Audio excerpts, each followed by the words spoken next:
Hi, welcome back to my channel, The Bag Maker Society. My name's Deb and I make videos on all things bag making. Well, normally I make videos on all things bag making, but it's been, about 4 months since I put a video out. So apologies, I'm very sorry. That's what this video is about. Apologies for it being so long. And I have really lost my Sewjo.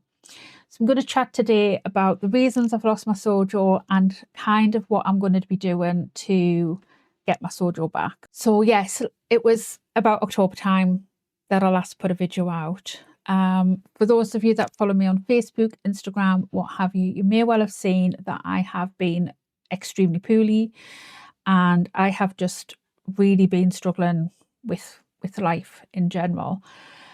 Every time I come in the sewing room, I either sit down to sew something and I'm either just, nah, I don't want to, or what I do try and sew, it just all goes peak-tongue and it just doesn't go right. So yeah, I haven't really been sewing massively since about October. Like I say, I have been really poorly.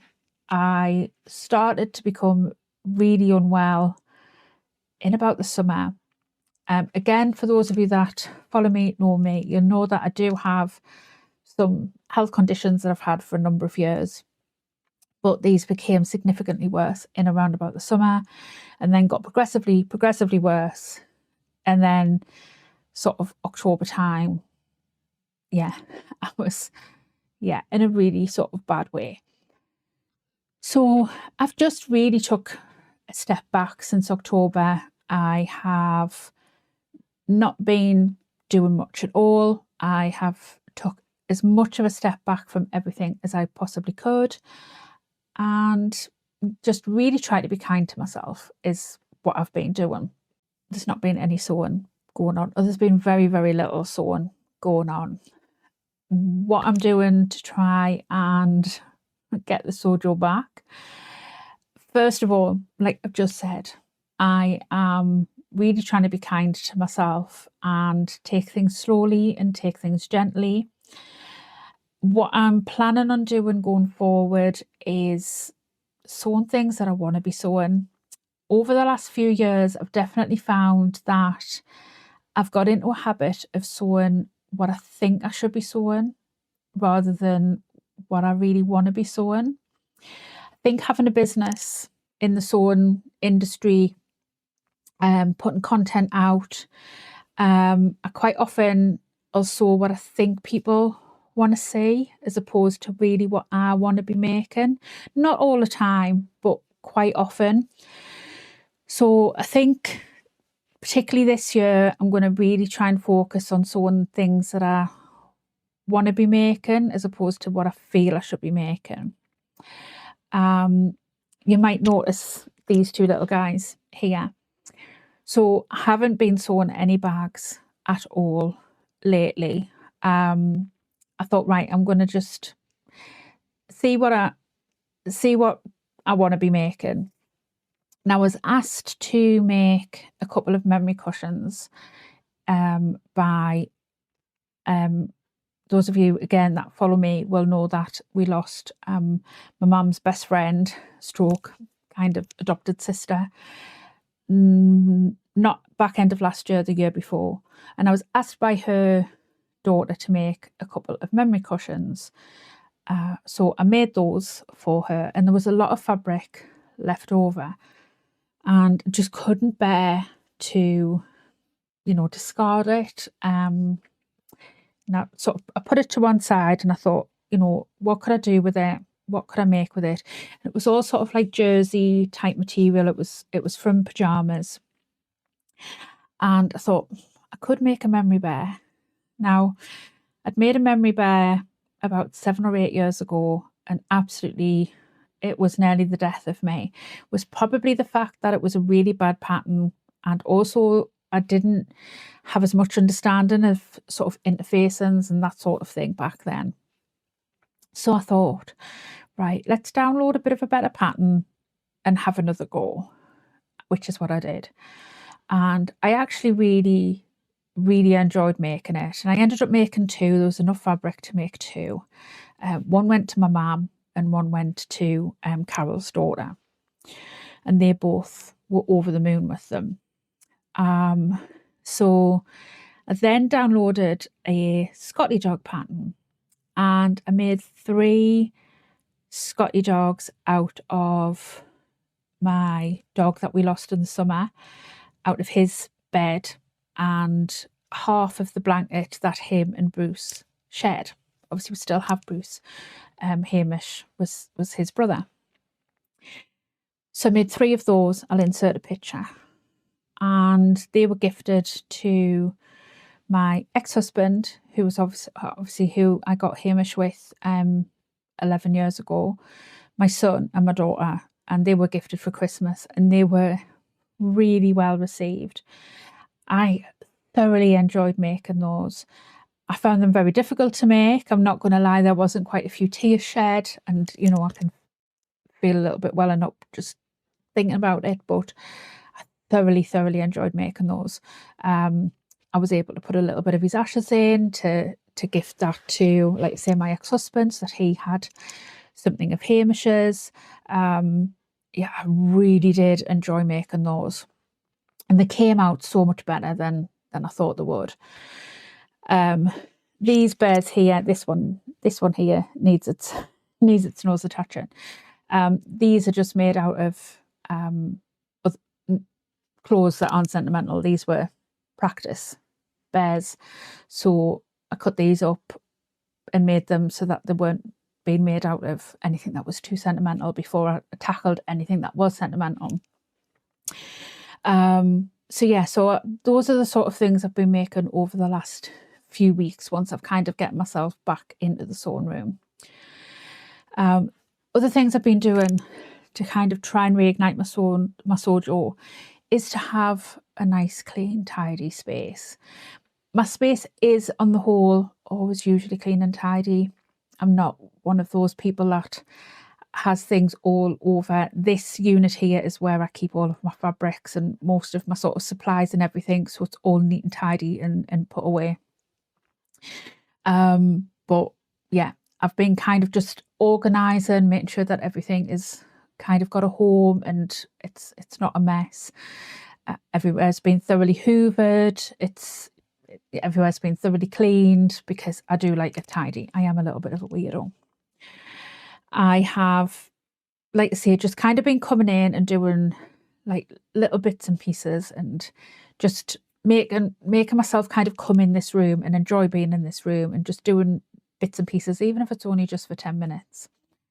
I've got some little notes down here just to kind of keep me right and keep me on track. I've kind of been destashing a few bits and pieces.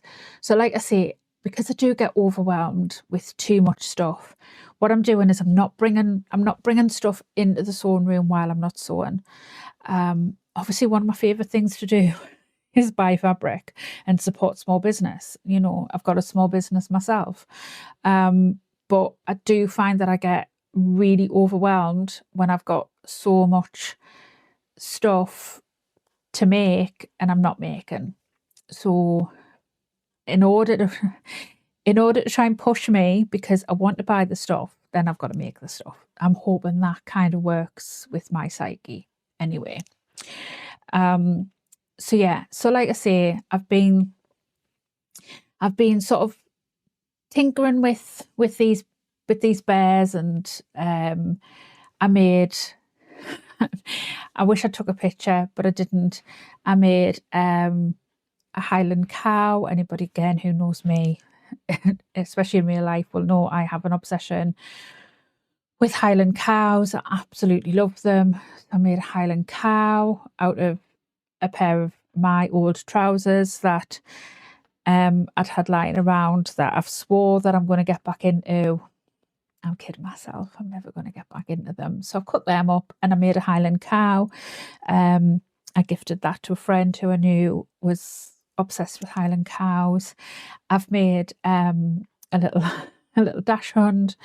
Again, anybody who might follow me on social media will know that we've got 2 new puppies that keep me entertained, and very much busy.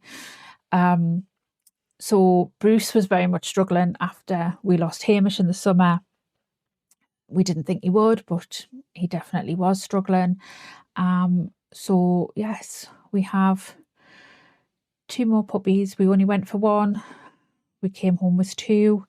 So we have, I'll insert again a little picture, and yeah, so I made one of those, and I quite enjoyed making that, and I'm actually enjoying learning some new skills with that. It's totally different to bag making. The skills of sort of stuffing the finished, once you finish making it, and stuffing it correctly. I've actually found that quite difficult, making sure that you get it into all the little crevices, stuffing it enough so that it's not looks like deflated. So yeah, I've actually enjoyed sort of learning some new techniques and different things.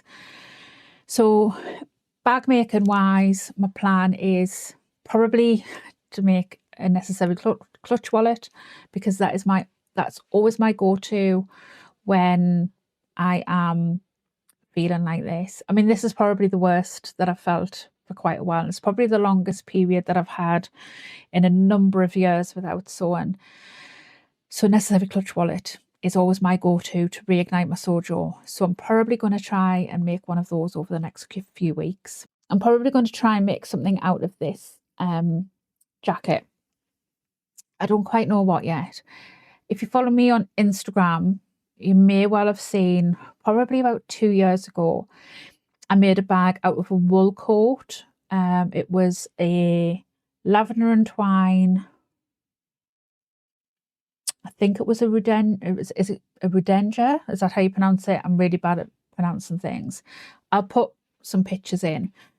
But yeah, that was a lamb's wool coat that I picked up in a charity shop. I was actually in there looking for clothes for myself, and I saw this wool coat and I thought that would make an amazing bag. Loved the colour, and obviously it was lamb's wool. It was beautiful, and that's what I made with it. Gifted that to my ex-mother-in-law, who still uses it. Literally saw a Christmas Day and the bag was out and being used. So yeah, I'm thinking something with this bag, with this jacket here, but I'm not sure what yet. So I need to go through my patterns, have a look at my Trello board, see what it is that I've got, what it is that I fancy making, and yeah, I think that's going to be my next make. In terms of videos on the channel, I am like I say, I am sort of taking things quite slowly. I am still very unwell, so I am easing myself back into things on a slower basis. So I can't see me putting out any long tutorials in the near future or doing any lives or anything like that. I am really trying to manage my work-life balance as best I can. So my plans for videos are probably chatty style videos, catch-up style videos, showing you what I'm making, showing you what I'm planning. Possibly as I start to feel a little bit better, maybe some shorter tutorial videos, maybe it's parts of bags that maybe are a little bit trickier, maybe it's filming shorter snippets and editing those and putting those out. Anybody who's got a channel will be nodding their head at this point when I explain that filming tutorials are very labour intensive. They're very long to film, very long to edit. They take an awful lot of work. So yeah, I am kind of going to ease myself back into recording videos, putting videos out. So they may not be weekly, but I am going to try and get myself into some sort of schedule, and getting videos out, because I have missed the community here on YouTube.